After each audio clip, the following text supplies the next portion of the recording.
sécurité. Et pour le moment, Son Excellence Madame Thérèse Kaikwamba Wagner, ministre d'État, ministre des Affaires étrangères, coopération internationale et francophonie de la République démocratique du Congo, est prête à faire une présentation à la presse, à l'issue de laquelle nous allons ouvrir la parole pour ceux qui désireraient prendre la parole pour poser des questions. Alors, je vais inviter Madame la Ministre. Excellence. Merci, ambassadeur. Je peux? Mesdames et messieurs de la presse, la République démocratique du Congo traverse l'une des périodes les plus sombres de son histoire récente, marquée par une crise sécuritaire d'une gravité alarmante à l'est de notre pays. Depuis des années, les populations congolaises subissent les effets dévastateurs d'une agression planifiée et systématique menée par les forces de défense du Rwanda, RDF, et leur supplétif M23. En violation flagrante des principes du droit international et des engagements pris dans le cadre du processus de paix. Depuis le 6 janvier 2025, ces forces illégales ont intensifié leurs attaques, s'emparant de localités stratégiques telles que Katale, Louchébéré, Massissi Centre, provoquant le déplacement de millions de civils, détruisant des infrastructures vitales et commettant des violations massives de droits de l'homme. Ces actes ne sont pas seulement des attaques contre le peuple congolais, mais aussi contre les principes fondamentaux qui régissent la coexistence pacifique entre les nations. Face à cette situation tragique, la République démocratique du Congo rappelle la responsabilité historique du Conseil de sécurité des Nations unies, garant de la paix et de la sécurité internationale. Il ne s'agit pas seulement de rester saisi de la question, mais d'agir avec fermeté et diligence pour répondre aux aspirations légitimes de notre peuple à la paix et à la justice. Nous demandons à ce Conseil de prendre des mesures concrètes et immédiates, à savoir la cessation immédiate des hostilités et le retrait total et inconditionnel des troupes rwandaises du territoire congolais pour établir la souveraineté de la République démocratique du Congo sur ces terres, l'imposition de sanctions ciblées contre les responsables militaires et politiques rwandais identifiés comme les instigateurs de cette agression, un embargo strict sur les exportations de ressources naturelles en provenance du Rwanda afin de couper les financements illicites des groupes armés, et la révocation du Rwanda comme pays contributeur de troupes aux missions de paix des Nations unies en raison de ses violations flagrantes du droit international humanitaire et de ses attaques systématiques et ciblées contre les soldats de la paix des Nations unies et de la SADC. La RDC reste fermement engagée dans les processus de paix, notamment ceux de Luanda et de Nairobi, sous les auspices des facilitateurs africains. Cependant, nous rejetons toute tentative de légitimer des acteurs non étatiques, comme le M23, à travers les négociations interétatiques du processus de Luanda. Aujourd'hui, la communauté internationale a une occasion et une responsabilité unique de prouver son engagement en faveur de la justice et de la paix. Chaque jour d'inaction renforce les agresseurs rwandais et perpétue les souffrances de millions d'innocents de Congolais. Le peuple congolais ne cédera ni à la résignation ni à l'injustice. Nous continuerons à défendre nos droits, protéger notre territoire et exiger le respect de notre souveraineté. L'histoire jugera de la réponse que le monde aura donnée à cet appel. Nous réitérons notre confiance en la capacité du Conseil de sécurité et des partenaires internationaux à agir avec courage et détermination pour mettre fin à cette tragédie humaine et rétablir la paix dans notre pays et dans les régions des Grands Lacs. Je vous remercie. Madam Foreign Minister, Sherman Rice, South African Broadcasting. President Felix Tshisekedi in the General Assembly in September 2023 called on MONUSCO to start a phased withdrawal from the DRC. Was that call a mistake given the escalation we are seeing now? And what is your message to the troop contributing countries, South Africa, Malawi, Uruguay, that have lost troops in this fight, given the escalation we're seeing? The withdrawal of MONUSCO was sequential, and it was not a mistake, because in the areas where MONUSCO withdrew, we have seen sustained peace, we have seen progress, and we have seen stability. The challenge that we find ourselves in right now is in areas where MONUSCO is still present. So this has nothing to do with MONUSCO's presence. This has something to do with the fact that a neighboring country, Rwanda, has been permitted by the international community, by its donors, by its partners, to wreak havoc in the DRC, in particular in North Kivu, even in the presence of United Nations peacekeeping troops with one of the most robust mandates of the United Nations. What I say to troop contributing countries, and this is very important because Rwanda itself is one of the UN's largest troop contributing countries, is that this crisis is not a DRC specific crisis.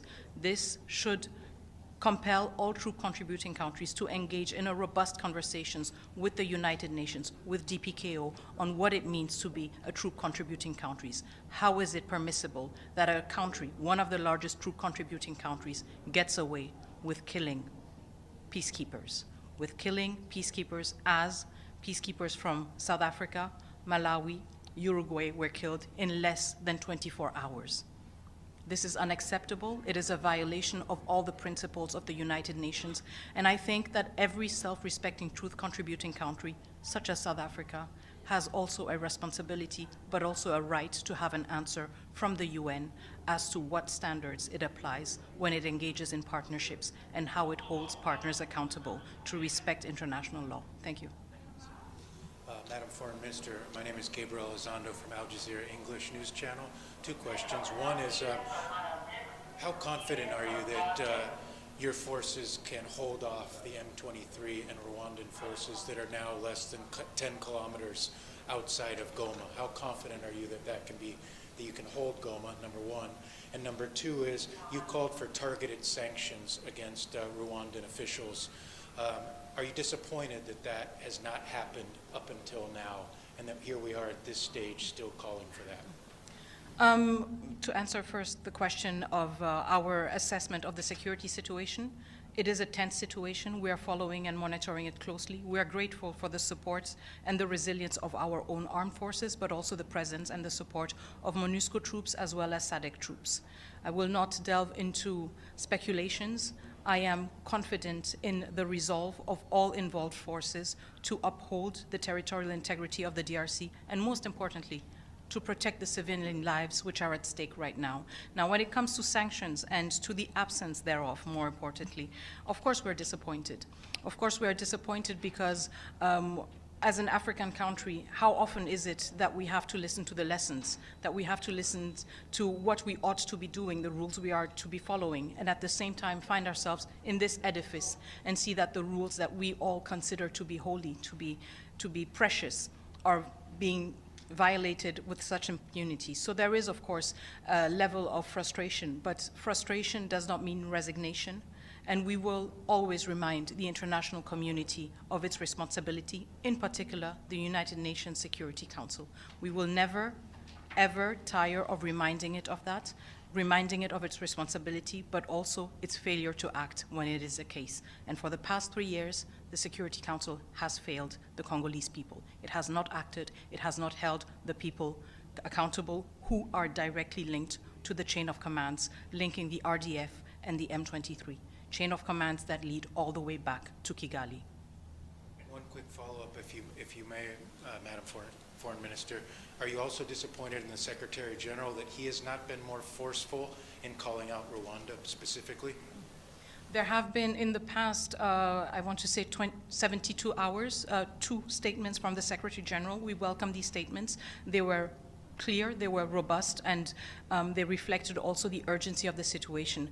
However, we are also cognizant that since the renewed insurgency of the M23 started in 2022, the DRC raised the alarm. For the past 3 years, we have been raising the alarm. And yes, we have taken note of how long it took.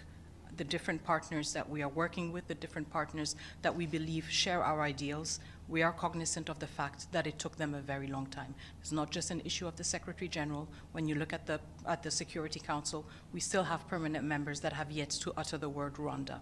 And we have some that have done so for the first time a month ago. This is work in progress, and as I said before, we will not tire of defending our values, our people, but also of holding everyone accountable towards the responsibility that they have as member states of the United Nations or as public servants of the United Nations. Thank you. Mr. Wagner, if I may as well, the Rwandan ambassador has said that the alliance that the FARDC has with Sami DRC, Burundian troops and others, including the FDLR that it recognizes as a genocidal force, constitutes a major security threat to Rwanda. How do you respond to that, and in particular the accusation that the FARDC is working with the FDLR? Well, I think we ought to be looking at the situation on the ground right now. The situation on the ground right now is that a city such as large as Goma, with millions of civilians, is being taken in an onslaught by the Rwandan Defense Forces and the M23. Granted, every country is allowed to feel preoccupied by its safety. This is a legitimate concern, and I am not questioning it, but we have to have a clear distinction between the concern and the reality. And the reality right now is, yes, maybe Rwanda is concerned with its territorial integrity, but the DRC is the country whose territorial integrity is being violated by Rwanda. It is the DRC and the Congolese people who are being killed right now. So yes, their fears are legitimate, but they are not real. They have not materialized. We are the ones being killed. We are the ones being violated, and Rwanda is responsible for that. And this is just a very shameful way to respond, or to shy away from responding to such a responsibility that Rwanda bears.